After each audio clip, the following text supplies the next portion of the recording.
Sexual harassment is a special type of discrimination identified as part of the 1964 Civil Rights Act, the prohibition on discrimination based on sex. Sexual harassment is defined by the EEOC as unwelcome sexual advances, requests for sexual favors, and other verbal or physical conduct of a sexual nature which constitutes sexual harassment when submission to or rejection of this conduct explicitly or implicitly affects an individual's employment, unreasonably interferes with the individual's work performance, or creates an intimidating, hostile, or offensive work environment.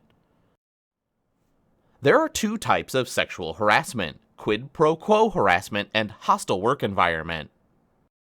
Literally, quid pro quo means this for that. Quid pro quo harassment is harassment that occurs when some type of benefit or punishment is made contingent upon the employee submitting to sexual advances. If you do something for me, I'll do something for you, or conversely, if you refuse to do something for me, I'll harm you. Quid pro quo is a direct form of harassment aimed at an individual and is most commonly seen in supervisor-subordinate relationships, although this is not always the case. Hostile work environment is a very special legal term in human resource management, meaning harassment that occurs when someone's behavior at work creates an environment that is sexual in nature and makes it difficult for someone to work. Hostile work environment sexual harassment happens when a reasonable person determines that the behavior in question goes beyond normal human interaction.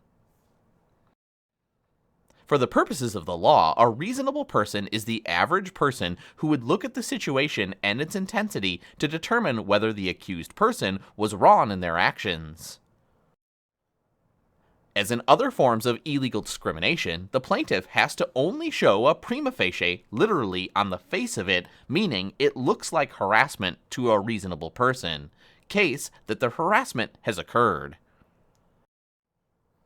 To qualify as a prima facie case of sexual harassment, the work situation must include the following characteristics.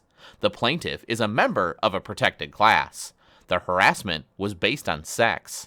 The person was subject to unwelcome sexual advance, or the harassment was significantly severe enough to alter the terms, conditions, or privileges of employment. In order for the organization to be considered for liability, two critical conditions must exist. The plaintiff did not solicit or incite the advances, and the harassment was undesirable and severe enough to alter the terms, conditions, and privileges of employment.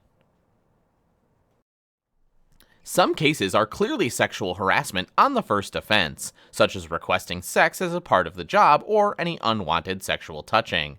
However, some offenses are not so obvious, such as touching on the arm or shoulder or asking the person on a date.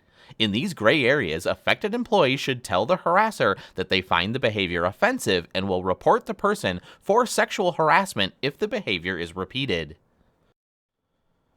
Once the plaintiff has shown a prima facie case for the accusation, and once it's been determined that the harassment was potentially severe enough to alter the terms, conditions, and privileges of work, and assuming that the organization can't show that the plaintiff invited or incited the advances, as in the case of quid pro quo harassment, then the courts will determine whether the organization is liable for the actions of its employee based on the answers to two primary questions. Did the employer know about, or should the employer have known about the harassment, and did the employer act to stop the behavior? In general, if the employer knew or should have known about the harassment and did nothing to stop the behavior, then the employer can be held liable. So, how do you protect your organization from liability in the case of sexual harassment, either quid pro quo or hostile work environment? In general, management in the organization should probably institute and communicate a zero-tolerance policy for sexual harassment. It should be a one-strike-and-you're-out offense, a major disciplinary infraction for which a person should be terminated. Why should we have a zero-tolerance policy for this type of behavior? Well, consider if you had an employee who was guilty in the past of harassing another employee. You did the investigation, found that harassment did occur, and disciplined but did not terminate the harasser. What if, months or even years later, the same employee acted in the same manner towards another individual in your organization? You might be put in the position where you would have to go to court and defend your earlier actions.